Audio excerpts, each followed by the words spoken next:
আপনারা অনেকে জিজ্ঞেস করেছিলেন আমার নিজের হাতে নিজের এত বড় ক্ষতি কি করেছি। আমি যে আমার জীবনে কি বড় ক্ষতি করেছি সেটা এই ভিডিওতে দেখলেই বুঝতে পারবেন। কালকে থেকে এ পর্যন্ত মনকে কোনোভাবেই সান্ত্বনা দিতে পারছি না। আর সান্ত্বনা দিবই কিভাবে বলেন, নিজের হাতে যদি নিজের শখের জিনিস এভাবে নষ্ট করে রেখে আসি। শখের জিনিস তো বটে, আবার তিল তিল করে গড়ে ওঠা। গত 1.5 বছর আগে যখন আমার শ্বশুর বাড়ির থেকে আমি চলে আসছিলাম, একদম শূন্য হাতে বাসা থেকে বের হয়েছিলাম, একটা সুতাও আমি ওই বাসা থেকে আনিনি। এই 1.5 বছরে আমি অনেক কিছু করেছি আমার সংসারে। কিছু দরকারি জিনিস এখনো বাদ আছে, আমি গড়তে পারি নাই। আর কেন গড়তে পারি নাই সেটাও আপনাদেরকে বলছি। যেহেতু আমি একটা জায়গা কিনেছি, ওটাতে আমি অনেক টাকা ঋণগ্রস্ত হয়ে গিয়েছি, এটা আপনাদের আগের ভিডিওতেও বলেছি। বর্তমানে এখন কিছু চাইলেও করতে পারছি না ঋণের কারণে। কয়েকদিন যাবত আমার একটা আলমারির খুবই প্রয়োজন হয়ে উঠছে। আর এখন বর্তমানে একটা আলমারি বানাইতে গেলে, যদি স্টিলের আলমারিও বানাইতে যাই, তাহলে আমার প্রায় 30,000 টাকার উপরে পড়বে। আর এই মুহূর্তে আমি 30,000 টাকা দিয়ে যে আলমারিটা বানাবো, আমার তো অনেক টাকা ঋণ আছে, আমি কিভাবে বানাবো? একটা মেয়ের যখন সংসার হয়ে যায় তখন ওই মেয়েটা চারদিক চিন্তা করে সব কাজ করতে হয়। আমি 4 বছর আগে অনেক কষ্টে একটা আলমারি বানিয়েছিলাম স্টিলের, ওইটা বর্তমানে আমার শ্বশুর বাড়িতে আছে। আমি যে রুমে থাকতাম সেই রুমেই আছে। তাই চিন্তা করলাম ওই বাড়িতে তো আলমারিটা কোনো কাজে লাগতেছে না, কারণ আমরা তো কেউই বাড়িতে থাকতেছি না। এখন বর্তমানে তো ওই বাড়িটা খালি আছে। ওই আলমারিটাই যদি আমি নিয়ে আসি তাহলে আর আমার আলমারি বানানো লাগছে না, কারণ ওই আলমারিটা আমার অনেক মজবুত একটা আলমারি ছিল। প্রায় 106 কেজি না 9 কেজি দিয়ে আমি আলমারিটা বানিয়েছিলাম। ওই আলমারিটা আনার জন্য শ্বশুর বাড়িতে যাই। এই এতটুক চিন্তা ভাবনা করাটাই যে আমার জীবনের একটা কাল হয়ে দাঁড়াবে সেটা আমি বুঝতে পারিনি। এই যে দেখছেন রুমটা, এই রুমটার মধ্যেই আমরা থাকতাম। আর এই বারান্দাটা গত বছর আমার ভাসুর করেছে, সাথে ওনাদের জন্য এই রুমটাও করেছে।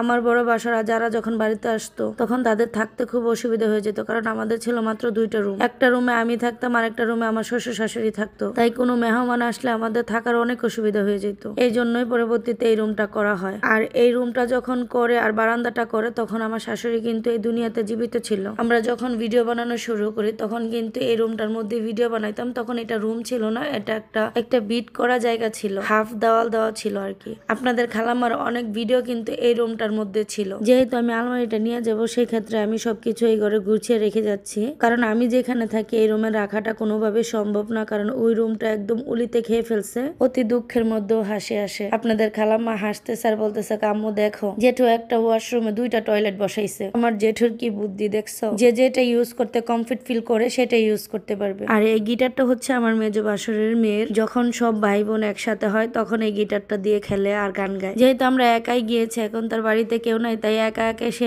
সবাইকে মিস করছে আর গান গাইছে। যেহেতু আমরা ডিসেম্বরে আসছিলাম, তার মধ্যে আর আসা হয়নি, তাই বাড়িটা ঘুরে ঘুরে দেখছিলাম। ঈদের মধ্যে সবাই আসছে, আমরা বাড়িতে আসতে পারিনি, কারণ আমি অনেক অসুস্থ ছিলাম তাই। আর এই যে জায়গাটা দেখছেন, এখানে অসংখ্য ভিডিও আরোহী করেছিলাম। কিভাবে এত দ্রুত সময় চলে যায়, এখন এগুলো শুধুই মাত্র স্মৃতি। আমি বিয়ের আগে আল্লাহ তাআলার কাছে 2টা জিনিস আমি চাইতাম। আমার শ্বশুর বাড়িটা যেন একটা নিরিবিলি একটা বাড়ি হয়, কোনো কোলাহল যেন না থাকে, আর একটা যৌথ বড় পরিবার চাইছিলাম। 2টা আশাই পূরণ হয়েছে। যৌথ পরিবার চাইছিলাম, যৌথ পরিবার কিন্তু আল্লাহ তাআলা দিয়েছিল, কিন্তু তারা কিন্তু বেশি দিন একসাথে থাকে নাই। যখন সবাই একসাথে হইতাম তখন মনে হইতো কোথাও কোনো খালি জায়গা নেই, একদম ভরপুর একটা সংসার। যখন আবার সবাই নিজের গন্তব্যে চলে যায় তখন আবার বাড়িটা খালি হয়ে যায়, একদম নীরবতা, তখন বাড়িটা নিরিবিলি হয়ে যায়। আর এদিক দিয়ে আপনাদের খালাম্মা পেয়ারা গাছে পেয়ারা দেখে পেয়ারা পেরে খাওয়া শুরু করলো। তো নিজের হাতে যে ক্ষতিটা আমি করেছি সেটা হচ্ছে এই যে দেখেন দেওয়ালটা ভাঙছে। আলমারিটা যখন বের করতে চাই তখন বের হইতে চায় না, এই দরজা দিয়ে বারবার আটকে যাচ্ছিল।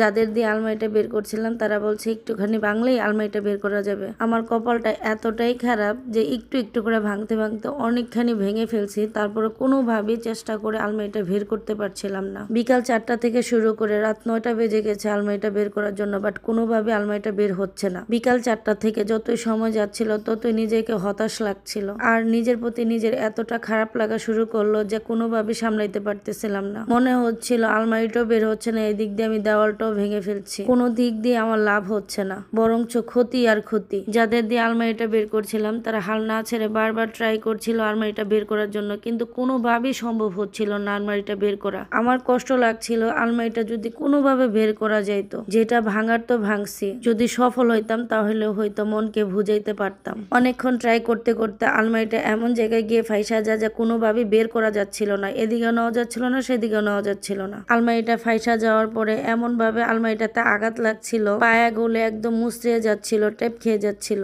তখন আমি কিভাবে আলমারিটা বানিয়েছিলাম, কত কষ্ট করে বানিয়েছিলাম, সেগুলো আমার বারবার মনে হচ্ছিল আর কলিজার মধ্যে গিয়ে লাগছিল। এই আলমারিটা বানাতে গিয়ে আমি 5টা মাস পরিশ্রম করছি, সেগুলো আমার নিজের ইনকামের টাকা দিয়ে আমি বানিয়েছিলাম। আমার শ্বশুর বাড়ির এলাকাতে কিন্তু আচার চিপস এগুলো প্যাকেটিং করে, এই আচার চিপস প্যাকেটিং করি আমি এই আলমারিটা বানাই। প্রায় 5-6 মাস সময় লাগছে এই আলমারিটা আমার বানাইতে, 4-5 মাস সময় লাগছে আমার 21,000 টাকা জমাইতে, আর এই 21,000 টাকা দিয়ে আমি আলমারিটা বানাই। এখন এই আলমারিটা বানাইতে গেলে প্রায় 30-35,000 টাকা পড়বে। আলমারিটা এতই মজবুত ছিল যে 2-3 ঘন্টা ট্রাই